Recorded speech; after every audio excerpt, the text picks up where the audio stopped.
상호 간의 대화, 커뮤니케이션이 굉장히 중요한 부분입니다. 사람은 주로 말로 대화를 하죠. 하지만 말이 통하지 않는 사람도 있습니다.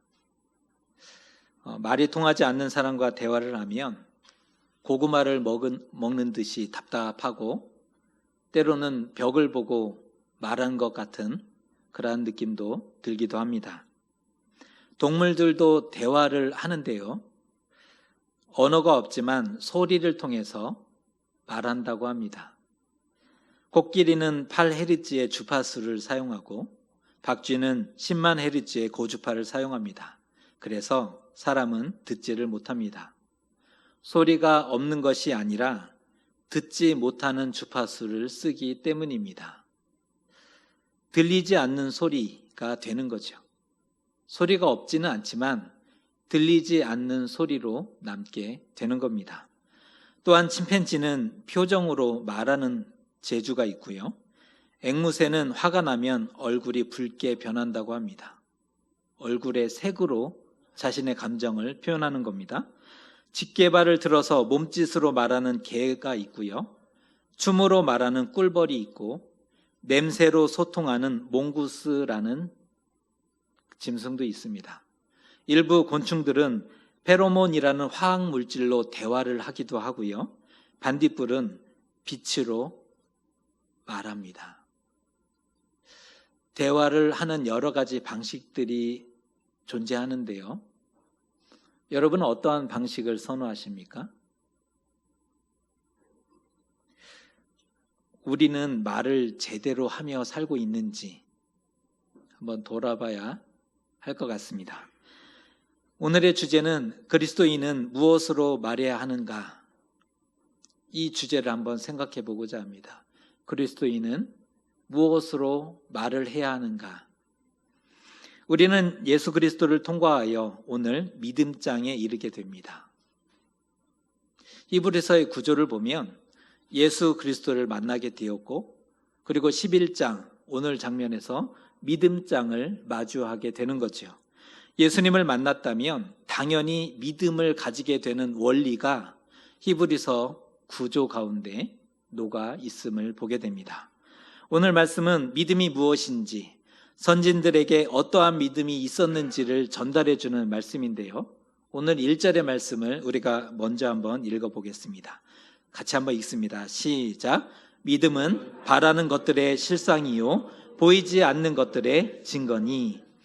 믿음에 대한 정의가 나옵니다. 믿음이란 바라는 것들의 실상이다, 실체다. 바라는 것의 실체다라고 얘기를 하면서 보이지 않고 아직 일어나지 않은 일을 사실로 확신하는 것이 믿음이다라고 정의합니다. 보이지 않는 것, 그리고 아직 나타나지 않은 것을 사실로 확신하는 것이다. 그것이 믿음이다라고 정의해 줍니다. 믿음이란 그런 것입니다. 그래서 믿음은 볼 수 없는 것을 볼 수 있게 해줍니다. 보이지 않아요. 그러나 보이게 만들어주는 것이 믿음입니다. 그 믿음을 소유한 믿음의 선진들이 있는데 믿음으로 아벨은 가인보다 더 나은 제사를 드렸다 했습니다. 그에게는 믿음의 삶이 있었고 믿음의 제사가 있었던 것입니다. 그것을 하나님이 그의 삶과 제사를 함께 받아주셨던 것입니다. 아벨은 제사만 드리지 않았습니다. 그의 삶과 그의 제사를 함께 드렸고 하나님은 그의 삶과 그의 제사를 같이 받아주셨던 것입니다. 하나님께 의로운 자라 인정을 받았고 칭찬을 받은 사람이 되었습니다. 하지만 그것이 끝이 아니었습니다. 그가 비록 죽었으나 그 믿음으로써 지금도 말하고 있기 때문입니다. 지금 우리에게도 믿음의 본이 되고 있죠. 그리고 수많은 이들에게 믿음의 도전을 주고 있지 않습니까? 나도 아벨과 같이 그러한 삶과 그러한 제사를 하나님께 올려드리면 좋겠다. 지금도 여전히 많은 이들에게 도전하고 있는 거죠. 아벨의 믿음은 지금도 살아있다 할 수 있습니다. 살아있는 믿음을 남겼고 그 믿음으로써 지금도 말하고 있는 것입니다. 에녹은 하나님과 동행하였고 하나님을 기쁘시게 하는 자였습니다. 하나님과 동행했고 하나님을 기쁘시게 하는 자였다는 평가를 받았는데요. 놀랍게도 죽음을 보지 않고 하늘로 옮겨졌고 하나님 앞에 서게 됩니다. 죽음 없이 하나님 앞으로 간 첫 번째 사람이었습니다. 하나님이 계신 것을 믿었고 하나님이 주시는 상을 받은 사람이었다는 겁니다. 또 믿음으로 노아는 보이지 않는 일을 성실히 준비하였고 마침내 방주를 완성했지 않습니까? 노아는 의의 상속자답게 당당히 홍수에서 구원받았고 새로운 인류의 조상으로 남게 되었습니다. 히브리서 11장 12장에는 수많은 믿음의 선진들을 소환하고 있는데요. 이 히브리서 11장 12장의 내용은 성경 전체의 인물을 마치 소환하고 있는 것처럼 보여지는 장면입니다. 구름같이 둘러싼 허다한 증인들이 있다는 겁니다. 너희에게는 구름같이 둘러싼 허다한 증인들이 있다. 이 얘기를 해주고 있습니다. 너무 많아서 다 말하려면 시간이 부족할 정도다 라는 말을 써주고 있을 정도입니다. 믿음의 선진들이 걸었고 살았던 그러한 믿음의 삶을 조목조목 소개하고 있습니다. 믿음으로 제사했고 누군가는 하나님을 기쁘시게 했고 누군가는 보이지 않았지만 방주를 만들었습니다. 결국에 의로운 자라는 평가를, 하나님을 기쁘시게 하는 자라는 인정을 의의 상속자가 될 수 있었던 것입니다.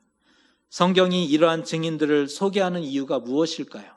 왜 성경은 이러한 믿음의 사람들이 있었음을 알려주고 있는 것일까요? 듣는 너희도 그러한 믿음의 사람이 되라는 것입니다. 듣는 너희도 그러한 믿음을 본받아야 한다는 도전인 것입니다. 우리도 믿음을 검증하고 테스트해야 될 것 같습니다. 말이 나온 김에 한번 여쭙겠습니다. 여러분에게 있는 믿음을 한번 보여주십시오.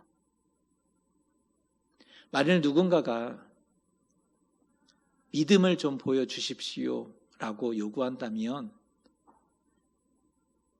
제 믿음은 바로 여기에 있습니다 라고 꺼내서 보여주실 수 있으시겠습니까?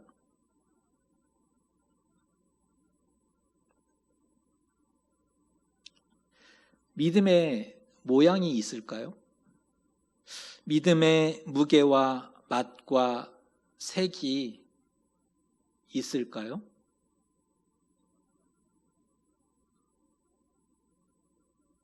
믿는 자에게는 언제나 은혜와 평안이 넘치고 믿는 자에게는 그 마음에 기쁨과 감격이 가득하고 발걸음은 하나님이 주시는 그 은혜와 감격으로 인해 가볍고 삶은 언제나 환하게 빛나고 사랑과 배려와 섬김이 가득한, 그래서 입만 열면 감사와 찬송이 넘치는,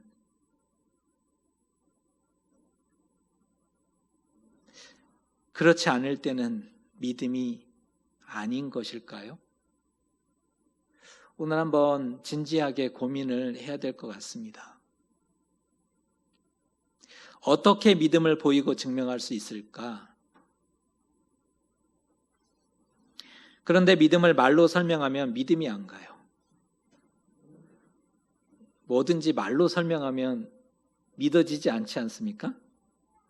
너무 많이 속아봐서 그렇고 세상이 험악해서 그런 건데요. 믿음을 말로 설명하면 믿음이 안 가고 믿어지지 않습니다. 믿음은 삶으로 말해야 하는 것입니다. 말은 믿음이 있다고 하는데 삶의 정직과 성실과 진실이 없다면 믿음이 없는 거죠. 말로는 믿음이 있다고 하는데 불안과 두려움이 가득하고 소망과 인내를 그 어디에도 찾아볼 수 없다면 믿음이 없는 것과 같을 것입니다. 하나님이 통치하시고 다스리심을 믿는다면 삶을 하나님의 손에 맡기고 온전히 의지할 수 있었을 것입니다. 하지만 그러지 않는다는 것은 믿음이 없다는 증거가 될 수 있습니다. 문제는 믿음이 있는데 또 하나님의 약속이 있는데 고난에 놓이기도 하는 데 있습니다. 고난에 놓이기도 한다는 거예요. 믿음이 좋아요. 하나님의 약속도 있어요. 그런데 고난이 찾아오기도 한다는 것입니다. 우리만 그런 게 아니라 믿음의 선진들도 마찬가지였습니다. 오늘 그 말씀이 11장 13절의 말씀과 39절의 말씀 같이 나오는데 제가 한번 읽어드리겠습니다. 먼저 13절의 말씀입니다. 이 사람들은 믿음의 선진들을 얘기합니다. 이 사람들은 다 믿음을 따라 죽었으며 약속을 받지 못하였으되 39절입니다. 이 사람들은 다 믿음으로 말미암아 증거를 받았으나 약속된 것을 받지 못하였으니 믿음을 따라 죽었지만 약속이 이루어지는 것을 보지 못했습니다. 우리만 그런 게 아니라 믿음의 선진들 역시 약속이 이루어지는 것을 보지 못했다는 겁니다. 믿음으로 말미암아 살았지만 약속된 것을 받지 못했던 사람들이었습니다. 보지 못했고 받지 못했으나 믿음을 따라 살았고 확신할 수 있었던 이유는 그들은 믿음의 눈을 열어 보았기 때문이라는 것입니다. 하나님과 그 나라를 선명히 보았습니다. 보이지 않지만 믿는 자에게는 보이는 실상이기 때문입니다. 지금 실제하지 않지만, 지금 눈앞에 없어요. 실제하지 않지만 믿는 자에게는 실제합니다. 적어도 그들에게는 미래가 현재의 순간에 이미 벌어지고 있기 때문이었습니다. 적어도 그들에게는 그 미래가 현재에 보였기 때문이라는 겁니다. 그래서 눈에 보이지 않아도 살 수 있었고 손에 잡히지 않아도 포기하지 않고 넘어지지 않을 수 있었던 겁니다. 눈에 보이고 느껴지고 손에 잡히지 않았지만 보았고 느꼈고 잡았다. 믿음의 선진들의 모습입니다. 그렇게 믿음의 선진들은 믿음으로 살아갔습니다. 응답을 보지 못한 이도 있었지만 믿음을 포기하지 않고 살았고 우리에게 그 믿음을 남겨주었습니다. 살아있는 믿음이 되게 한 거죠. 그들은 죽었으나 그 믿음으로써 지금도 말하고 있는 것입니다. 이 땅의 삶을 마치고 하나님 앞에 갔는데 믿음의 자취와 흔적을 그 어디에도 찾아볼 수 없다면 얼마나 부끄럽겠습니까? 삶을 다 살고 하나님 앞에 갔는데 믿음의 자취와 흔적이 그 어디에도 남아있지 않는다면 우리는 뭐 한 걸까요? 우리는 왜 산 걸까요? 적어도 우리가 이 세상을 다녀간 이유가 있을 것 아니겠습니까? 적어도 이 세상을 왔다 간 이유라는 것이 있지 않겠습니까? 그냥 왔습니까? 우연히 오게 된 것일까요? 유행가 가사처럼 바람처럼 왔다가 이슬처럼 가는 인생, 그냥 그런 거야. 그런 존재입니까? 또 다른 이유를 여전히 분주히 찾고 계시는 중이십니까?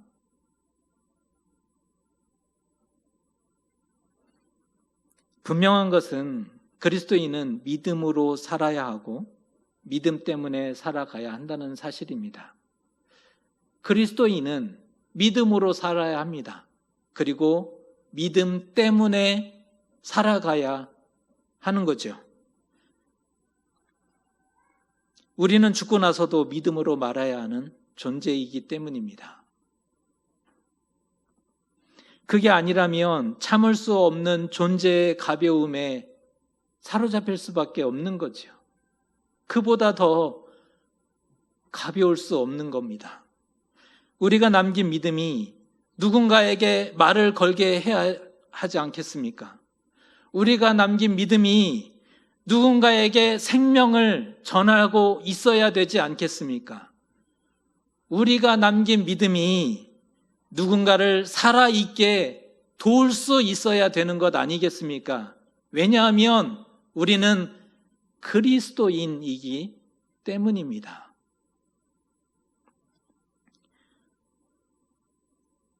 신앙을 냄비 신앙과 뚝배기 신앙이라고 비유하기도 하는데요. 아마 들어보셨을 겁니다. 냄비 신앙이 있고 뚝배기 신앙이 있다는 겁니다. 냄비는 쉽게 뜨거워지기도 하지만 쉽게 식어버리는 단점이 있습니다. 성령 충만 혼자 다 받은 것 같이 뜨겁다가도 금세 시들어 버립니다. 그렇게 믿음 좋은 척 하더니 금세 사라지고 없어진다는 겁니다. 목숨도 바칠 듯 하더니 정작 쓰려고 찾으면 찾을 수가 없는 경우를 얘기합니다. 고난 앞에서 원망하고 불평하고 쉽게 좌절하는 모습이 냄비 같다 해서 냄비 신앙으로 비유합니다. 반면 뚝배기는 무겁기도 하고 쓰기가 조금 다소 불편하죠. 더디 뜨거워져서 이 데피는 데 시간이 많이 드니까 답답하기도 한 그런 모습이 있습니다. 하지만 뜨거워지면 좀처럼 식어지지 않죠. 살든지 죽든지 흥하든지 망하든지 성하든지 쇠하든지 거의 변화가 없는 것을 보게 됩니다. 고난이 닥쳐와도 묵묵히 이겨내고 쉽게 요동하지 않는 모습을 보입니다. 바로 믿음의 선진들은 뚝배기처럼 온갖 고난과 시험이 있었고 핍박과 눈물이 있었지만 오래 참고 인내하였고 승리하였다.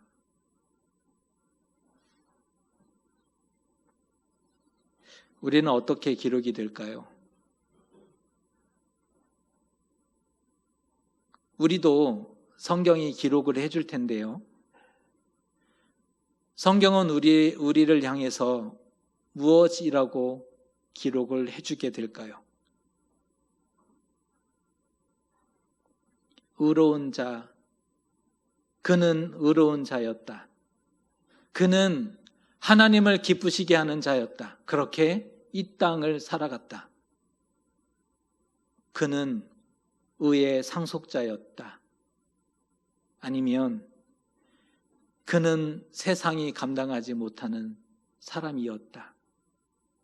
히브리서 11장, 12장 많은 신앙의 위인들을 소환하며 이렇게 평가합니다. 그들은 바로 세상이 감당하지 못하는 사람들이었다. 그처럼 우리를 향해서도 세상이 감당하지 못하는 사람이었다라고 기록을 해줄까요? 하지만 안타깝게도 우리는 신앙의 위인이 아닙니다. 안타깝게도 믿음의 용사가 되지 못합니다. 영웅은 더더욱 아니죠.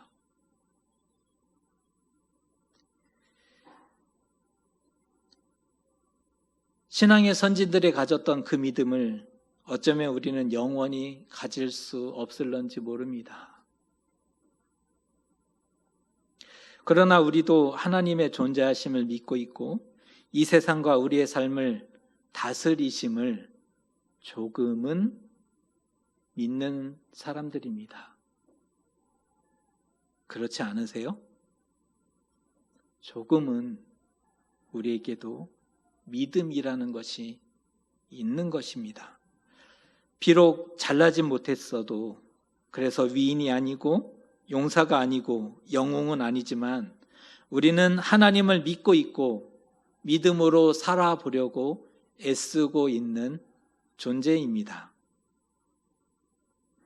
고난도 있고 시험도 있고 때로는 넘어지지만 오늘도 견뎌보려고 애쓰고 있는 사람입니다. 무엇보다 말씀 앞에 끊임없이 믿음을 고민하는 그리스도인인 거죠. 오늘 우리가 하나님 앞에 선 이유가 무엇입니까? 믿음이 무엇일까? 어떻게 믿는 것이 잘 믿는 것일까? 그 마음이 우리에게 남아있지 않습니까? 그렇다면 깨어있는 것이고 살아있다는 증거가 된다는 것입니다. 충분하다라고 말씀을 드리고 싶습니다. 가슴을 치지 마셨으면 좋겠습니다. 우리 참 잘하는 거, 얘가 세상에서 제일 불쌍하지 않습니까? 참 가슴 많이 쳐요. 1등이 아니라서 울지 않으셔도 된다는 겁니다.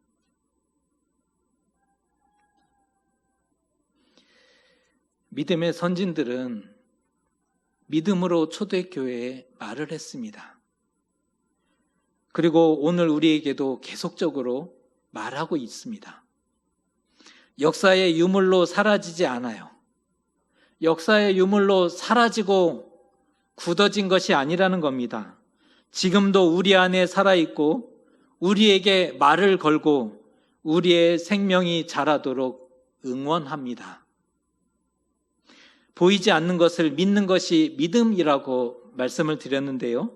그래서 믿음은 보이지 않는 것이기 때문에 말로 하는 것이 아니라 삶으로 보이는 것이고 삶으로 살아내야 하는 것입니다. 만일 삶이 없다면 들리지 않는 소리로 남게 되는 겁니다. 삶이 없다면 살아있는 믿음이 될 수 없는 것입니다. 그리스도인임을, 우리가 바로 그리스도인임을 말로 하지 말고 삶으로 말할 수 있었으면 좋겠습니다. 방법은 뚝배기처럼 흔들릴지언정 침울하지 마십시오. 바람이 불면 너무 거세게 불기 때문에 흔들립니다. 마음이 무너지고 주저앉기도 합니다. 그러나 흔들린지언정 무너지지는 마십시오. 포기하지 마십시오. 말씀을 들으며 하나님의 응원이 들리지 않습니까? 하나님이 응원하고 계시는 겁니다. 세상과 하나님 앞에 믿음으로써 말하는 그런 맛있고 멋있고 빛나는 삶이 바로 우리의 삶이 되었으면 좋겠습니다. 우리가 사는 이유를 직접 삶에 써갈 수 있어야 되지 않겠습니까? 흔적을 남겨야 되지 않겠습니까? 하나님 앞에 섰을 때 우리가 살아온 이유가 나의 삶에 고스란히 담겨 있다고, 남겨 있다고. 하나님 보십시오. 비록 어려웠지만, 살아왔고 어려웠지만 믿음으로 살기 위해 노력했습니다. 라고 고백할 수 있어야 되지 않겠습니까? 성경과 역사는 그는 믿음의 사람이었다라고 기록하고 기억해 줄 것입니다. 이 은혜가 모든 이들에게 있을지어다. 이것이 히브리서의 결론입니다. 이 믿음을 소유하시기를, 이 믿음으로 살아가시기를, 그러한 저와 여러분 되시기를 주님의 이름으로 축복합니다. 기도하겠습니다.